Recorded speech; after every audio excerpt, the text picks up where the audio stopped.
Nah, karena kita mau buat ketela goreng, jadi kita siapkan ketelanya dulu. Ini ketela yang sudah saya kupas, terus kita cuci sampai bersih, terus kita rendam dulu ya. Kadang kan ada getahnya yang lengket-lengket gitu. Nah, setelah kiranya cukup, lalu kita potong-potong. Untuk potong sesuai selera ya. Di sini aku biasanya potongnya seperti ini. Mau dipotong kotak, lonjong atau gimana itu selera masing-masing ya. Di sini ini yang menurut ala-ala aku aja. Jadi sekedar untuk sharing atau bagi pengalaman aja buat kalian semua. Sebelum kita lanjut ke tahap berikutnya, jangan lupa untuk like, subscribe, dan komen ya untuk mendukung channel aku ini. Jadi nanti kita bisa sama-sama saling berbagi untuk resep dan cara masak yang mudah, simple, dan gampang untuk kalian yang nggak bisa masak sama seperti aku. Oke. Nah, setelah ini kita siapkan bahan-bahan bumbu untuk merendam ya. Di sini untuk bumbu terus terang ini saya memang simple dan sederhana banget. Kalau kalian mau pakai bumbu yang instan kayak bumbu racik atau semisal kayak penyedap instan Masako, Royco atau Maggi itu terserah kayak kalian. Ini cuma saya ini lebih suka kalau ngulek sendiri ya. Tahu kan untuk teman-teman ngulek bikin sendiri gitu. Oke. Nah, ini untuk bumbu ini nanti kita rendam pada proses penggorengan yang kedua ya. Untuk yang buat goreng kedua, soalnya ini tahapnya ada 2 kali penggorengan. Jadi bukan yang di awal tapi yang kedua nanti bumbunya. Ini untuk merendam ya. Nanti saya jelaskan lagi di part selanjutnya ini. Yang jelas ini kita buat bumbu minimalis dulu, dari bawang putih, ketumbar, garam, penyedap rasa, juga kunyit ya. Nah, untuk teman-teman kalau di luar bumbu itu mau menambahkan silahkan, terus terang itu sesuai selera kita masing-masing.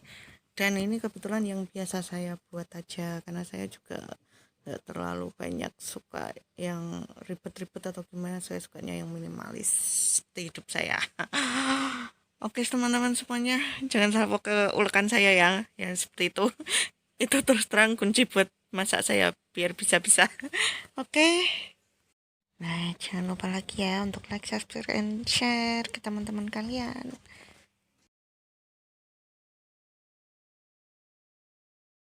Yang mau komen silahkan ya untuk berbagi. Nah, ini ya dari ketumbar, garam, penyedap, kunyit, juga bawang putih. Setelah itu kita haluskan atau kita ulek ya. Untuk teman-teman yang nggak mau repot bisa pakai bumbu instan ya. Cuma untuk saya pribadi memang saya kurang suka kalau bumbu-bumbu instan seperti itu. Jadi kalau aku pilihnya ngulek aja. Selain juga untuk latihan olahraga juga siapa tahu bisa langsing. Ya. Karena juga mengeluarkan tenaga itu ya untuk olahraga. Bagi yang malas olahraga bisa nih coba cara ini ngulek-ngulek ya seperti saya. Nah, ini diulek sampai lembut ya, kira-kiranya aja sampai benar-benar ketumbarnya itu lembut. Soalnya kalau nggak lembut nanti berkelindir. Tapi ya sesuai selera sih. Kalau aku yang sedang-sedang aja, nggak terlalu lembut banget juga nggak terlalu kasar banget. Oke teman.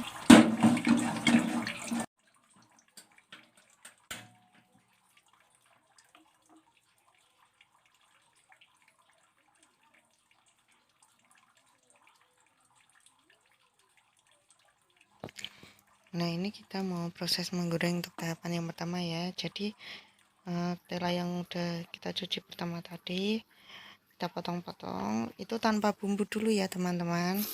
Kita gorengnya tanpa bumbu, kita goreng dulu. Ini nanti kita mau gorengnya setengah matang saja, jangan matang yang benar-benar matang ya, soalnya kan nanti kita mau untuk proses tahapan yang kedua, jadi gorengnya yang setengah matang aja. Oke. Nah, untuk setengah matangnya itu nanti sesuai selera teman-teman aja ya. Kalau saya tuh biasanya sekedarnya aja sampai kekuningan, cuma sedikit aja, nggak sampai yang banyak-banyak banget ya. Oke teman-teman,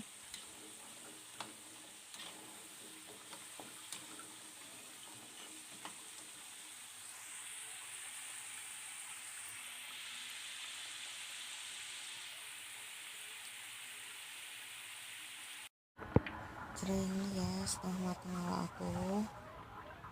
Nah itu yang sudah saya goreng setengah matang tadi ya teman-teman. Untuk tekstur dan warna sesuai selera. Kemudian ini bumbu yang kita ulek tadi buat perendaman yang di awal. Terus kita mau buat rendam ya. Nah itu kita taruh di tempat, terus kita campur ke ketelanya, atau kalau orang Jawa bilangnya pohong ya, tela pohong ya. Terus kita beri air sampai itu ya bumbunya nggak tersisa, karena sayang ya teman-teman ya, biasa kalau seperti saya emak-emak itu istilah kasarnya maneman ya. Oke, kita bersihkan dulu bumbu, terus kita ke tempatnya buat ngerendam ya. Nah kita aduk-aduk supaya rata. Oke, kita aduk-aduk terus. Kemudian ini ya, kita kasih es batu. Oke, nah ini es batunya, ini kuncinya ya. Itu sebelum tadi kita kasih es batu, kita siapkan es batunya dulu ya teman-teman. Tadi saya lupa kasih infonya. Jadi ini kebetulan es batu kita pul-pul dulu. Nah tips nih buat teman-teman biar es batunya tuh cepat kepukul ya. Bayangin aja itu mantan kita yang udah nyakitin. Oke, dijamin tenaganya nanti jadi full, terus es batunya langsung rontok ya. Nah ini ya, usahakan es batunya ini banyak ya, karena soalnya ini nanti juga menentukan hasil akhirnya. Kasih air, direndam sampai benar-benar itu ketelanya terendam ya, sama es batu juga sama bumbu tadi. Nah setelah ini nanti kita diamkan ya, untuk waktu biasanya memang tergantung jenis ketelanya, bisa setengah jam, 1 jam, bisa sampai lebih dari 1 jam ya. Nah ini yang hasil kita rendam tadi ya, kebetulan aku rendamnya memang lebih dari 1 jam, soalnya hasilnya biar lebih bagus. Nah setelah itu kita lanjut untuk proses penggorengan yang kedua. Ini perlu saya tegaskan lagi ya, untuk hasil itu memang tergantung dari jenis ketelannya sendiri.